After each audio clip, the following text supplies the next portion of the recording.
Greetings, ladies and gentlemen, and welcome to another episode of History to Live. Today we are at Gokoku Shrine at Hirado Castle, Hirado, Nagasaki Prefecture, Japan. My name is Yuri. My name is Ichika. We are high school students at Yuki Onna Senior High School, which is within the outer walls of this castle. Today we are stepping away from history and making our first presentation of Japanese culture. We are telling the story of Yuki Onna, the Snow Woman. This is a traditional Japanese girl story taken from the book Kwaidan by Lafcadio Hearn, who is known by Japanese people as Koizumi. The story is perhaps 800 years old, and Hearn recorded it in his book around 1900. The style of English in this story shows the educated style of writing at that time. Yuki Onna. In a village of Musashi Province, there lived two woodcutters, Mosaku and Minokichi. At the time of which I am speaking, Mosaku was an old man, and Minokichi, his athletics, was a lad of 18 years. Every day they went together to a forest situated about 5 miles from their village. On the way to that forest, there is a wide river to cross, and there is a ferry boat.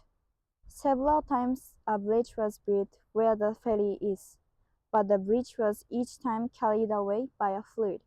No common bridge can resist the current there when the river lies. Mosaku and Minokichi went on their way home. One very cold evening, when a great snowstorm overtook them, they reached the ferry, and they found that the boatman had gone away, leaving his boat on the other side of the river. It was no day for swimming, and the woodcutter took shelter in the ferryman's hut, thinking themselves lucky to find any shelter at all. There was no brazier in the hut, nor any place in which to make a fire. It was only a two-mat hut with a single door, but no window. Mosaku and Minokichi fastened the door and lay down to rest, with their straw raincoats over them. At first they did not feel very cold, and they thought that the storm would soon be over. The old man almost immediately fell asleep, but the boy Minokichi lay awake a long time, listening to the awful wind and the continual slicing of the snow against the door. The river was roaring, and the hut swayed and creaked like a junk at sea. It was a terrible storm, and the air was every moment becoming colder, and Minokichi shivered under his raincoat. But at last, in spite of the cold, he too fell asleep. He was awakened by a showering of snow in his face. The door of the hut had been forced open, and by the snowlight Yuki Akari he saw a woman in the room, a woman all in white.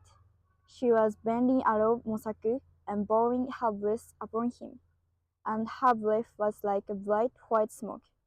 Almost in the same moment, she turned to Minokichi and stooped over him.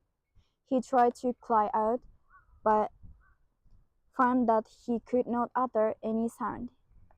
The white woman bent down over him, lower and lower, until her face almost touched him, and he saw that she was very beautiful, though her eyes made him afraid. For a little time she continued to look at him. Then she smiled and she whispered, I intended to treat you like the other man, but I cannot help feeling some pity for you, because you are so young. You are a pretty boy, Minokichi, and I will not hurt you now. But if you ever tell anybody, even your own mother, about what you have seen this light, I shall know it, and then I will kill you. Remember what I say.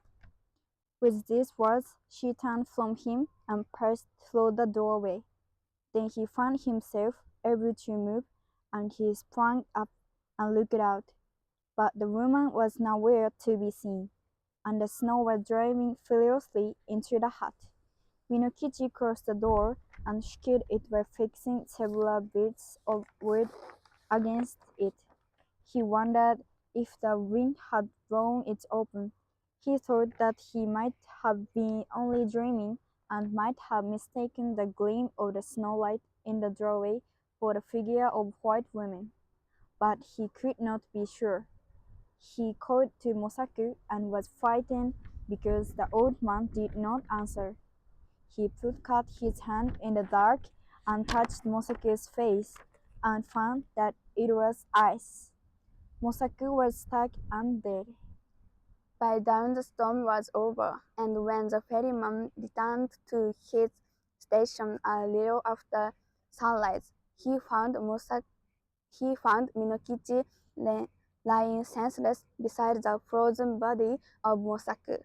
Minokichi was promptly cared for and soon came to himself, but he remained a long time ill from the effects of the cold of the terrible light.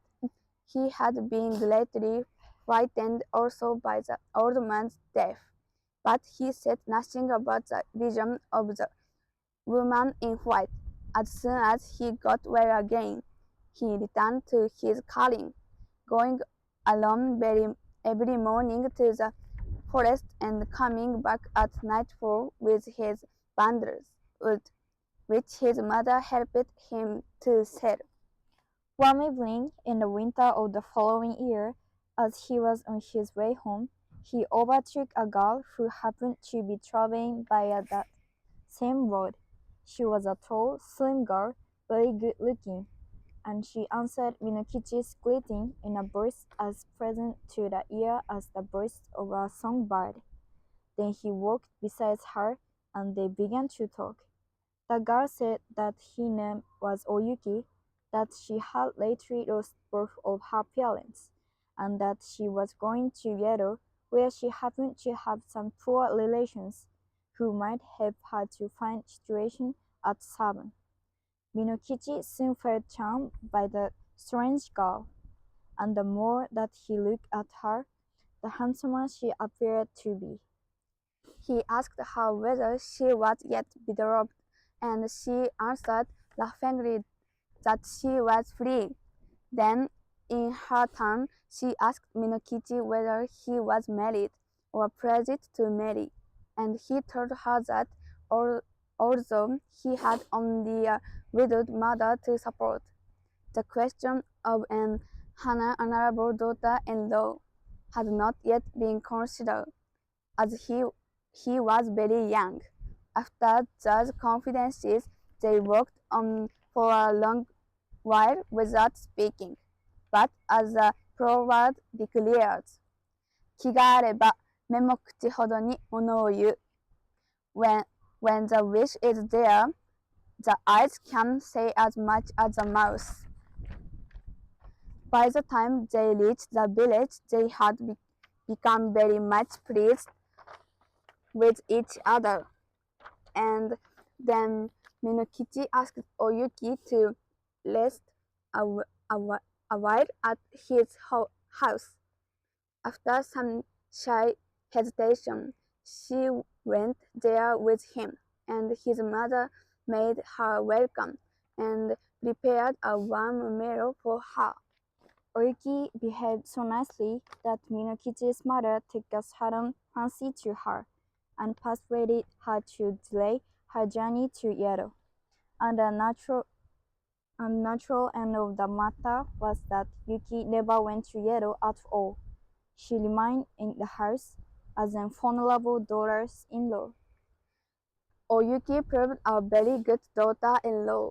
When Minokichi's mother came to die, some 5 years later, her last words were words of affection and praise for the wife of her son, and Oyuki bore Minokichi 10 children, boys and girls, handsome children of all of them, and very fair of skin. The country folk thought Oyuki a wonderful person by nature different from themselves. Most of the present women age early, but Oyuki, even after having become the mother of 10 children, looked as young and fresh as on the day when she had first come to the village. One night, after the children had gone to sleep, Oyuki was sewing by the light of a paper lamp, and Minokichi, watching her, said, "To see in sewing there, with the light on your face, make me think of a strange thing that happened when I was a lad of 18. I then saw somebody as beautiful and white as you are now. Indeed, she was very like you." Without lifting her eyes from her work, Oyuki responded, "Tell me about her. Where did you see her?" Then Minokichi told her about the terrible night in the ferryman's hut, and about the white woman that had stooped above him, smiling and whispering, and about the silent death of old Mosaku, and he said, "Asleep or awake, that was the only time that I saw a being as beautiful as you. Of course, she was not a human being, and I was afraid of her, very much afraid. But she was so white. Indeed, I have never been sure whether it was a dream that I saw, or the woman of the snow." Oyuki flung down her sewing and arose and bowed above Minokichi's where he sat and shrieked into his face. "It was I, Yuki it was, and I told you then that I would kill you if you ever said one word about it. But for these children asleep there, I would kill you this moment. And now you had better take very, very good care of them, for if ever they have reason to complain of you, I will treat you as you deserve." Even as she screamed, her voice became calm, like a crying of wind. Then she melted into a bright white mist that spied the roof beams and shot away through the smoke. Never again was she seen.